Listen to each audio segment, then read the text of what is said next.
علیکم، آپ دیکھ رہے ہیں سٹی 11 نیوز پاکستان HD۔ خبر شامل کرتے ہیں فیصل آباد سے۔ شافی نواز کی رپورٹ کے مطابق چیک نمبر 241 ریب چنچل سنگھ خانہ حسین شہید سہروتی کروری میں جامعہ مسجد سیدنا حسین بن سیدنا علی رضی اللہ تعالیٰ عنہ، جس کی سرپرستی اعلیٰ ڈاکٹر محمد رفیق اور ڈاکٹر محمد آصف سیلفی اور جس کا سنگ بنیاد ولی کامل استاد العلماء شیخ الحدیث حضرت مولانا حافظ مسعود عالم نے سنگ بنیاد رکھا، اور اس موقع پر قاری ارشد امیر مرکزی جمعیت اہل حدیث فیصل آباد اور محمد سعید انصاری ناظم مرکزی جمعیت اہل حدیث فیصل آباد، حضرت مولانا طیب ربانی مرکزی رہنما جمعیت اہل حدیث فیصل آباد اور چوتھی راؤف گجر سیاسی عصمتی رہنما اور رانا عمر فاروق صدر مرکزی مسلم لیگ اینٹی سو شبیر احمد جنرل سیکرٹری مرکزی مسلم لیگ گورمیاں ساجد موٹر مارکیٹ والے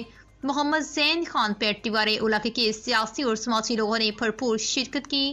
مزید سنتے ہیں ان سے۔ السلام علیکم ورحمۃ اللہ وبرکاتہ۔ الحمدللہ رب العالمین۔ آج ہم نے الحمدللہ جامع مسجد سیدنا حسین بن سیدنا علی المرتضیٰ رضی اللہ تعالیٰ عنہم مسجد کا سنگ بنیاد الحمدللہ رکھ دیا ہے۔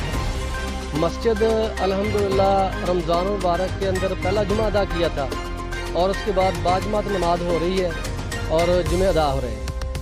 آج ہم نے مسجد کی جو اصل بلڈنگ بننی تھی اس حوالے سے حضرت مولانا حافظ مسعود عالم صاحب اساتذہ العلماء اور شیخ الحدیث ہیں جامعہ سلفیہ